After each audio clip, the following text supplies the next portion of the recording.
ರಾಯಚೂರು ಜಿಲ್ಲೆಯ ಸಿರವಾರ ತಾಲ್ಲೂಕಿನಲ್ಲಿ ಕುಡಿಯುವ ನೀರಿನ ಸಮಸ್ಯೆ ಉಲ್ಬಣಗೊಂಡಿದೆ.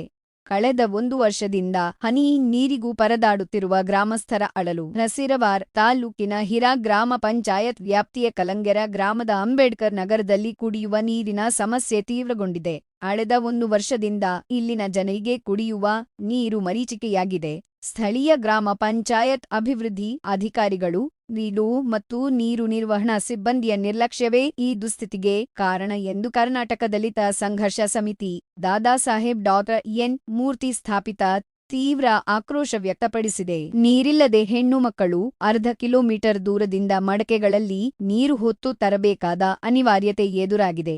ಯುವಕರು ದ್ವಿಚಕ್ರ ವಾಹನಗಳು ಹಾಗೂ ಸೈಕಲ್ಗಳಲ್ಲಿ ನೀರು ತರುವಂತಹ ಶೋಚನೀಯ ಪರಿಸ್ಥಿತಿ ಇಲ್ಲಿ ನಿರ್ಮಾಣವಾಗಿದೆ. ಈ ಸಂಬಂಧ ಆಡಳಿತ ಯಂತ್ರದ ವಿರುದ್ಧ ಮುಗಿಬಿದ್ದಿರುವ ಸಂಘಟನೆ ಮುಖಂಡರು ತಕ್ಷಣ ತಾಲ್ಲೂಕಿನಾದ್ಯಂತ ಇರುವ ನೀರಿನ ಸಮಸ್ಯೆಗಳನ್ನು ಬಗೆಹರಿಸಬೇಕು ಹಾಗೂ ಶಿಥಿಲಗೊಂಡಿರುವ ಬೋರ್ವೆಲ್‌ಗಳನ್ನು ದುರಸ್ತಿಗೊಳಿಸಿ ಶಾಶ್ವತ ಕುಡಿಯುವ ನೀರಿನ ವ್ಯವಸ್ಥೆ ಕಲ್ಪಿಸಬೇಕೆಂದು ಆಗ್ರಹಿಸಿದ್ದಾರೆ. ಜೊತೆಗೆ ವಿಬಿಜಿ-ರಾಮ್ಜಿ ಯೋಜನೆಯಡಿ ಕೂಲಿ ಕಾರ್ಮಿಕರಿಗೆ ತಕ್ಷಣ ಕೆಲಸ ನೀಡುವುದು, ಅರ್ಹರಿಗೆ ಹೊಸ ಜಾಬ್ ಕಾರ್ಡ್ ವಿತರಿಸುವುದು, ಎಸ್ಸಿ-ಎಸ್ಟಿ ವಿದ್ಯಾರ್ಥಿಗಳ ಬಾಕಿ ಇರುವ ಪಠ್ಯಪುಸ್ತಕ ಭತ್ಯೆಯನ್ನು ಬಿಡುಗಡೆ ಮಾಡುವುದು ಹಾಗೂ ವಲಸೆ ತಡೆಯಲು ಸ್ಥಳೀಯವಾಗಿಯೇ ಉದ್ಯೋಗ ಒದಗಿಸಬೇಕೆಂದು ಪ್ರಮುಖ ಬೇಡಿಕೆಗಳನ್ನು ಮುಂದಿಟ್ಟಿದ್ದಾರೆ. ಮುಂದಿನ ದಿನಗಳಲ್ಲಿ ಆಡಳಿತ ಯಂತ್ರವು ಎಚ್ಚೆತ್ತುಕೊಳ್ಳದಿದ್ದರೆ ಸಂಘಟನೆಯ ವತಿಯಿಂದ ತಹಶೀಲ್ದಾರ್ ಕಚೇರಿ ಮುಂದೆ ಉಗ್ರ ಪ್ರತಿಭಟನೆ ನಡೆಸಲಾಗುವುದು ಎಂದು ಎಚ್ಚರಿಕೆ ನೀಡಲಾಗಿದೆ. ಈ ಮನವಿ ಸಲ್ಲಿಕೆ ವೇಳೆ ಜಿಲ್ಲಾ ಕಾರ್ಯಾಧ್ಯಕ್ಷ ದುರುಗಪ್ಪ ಪಿ. ಧರ್ಮಣಿ,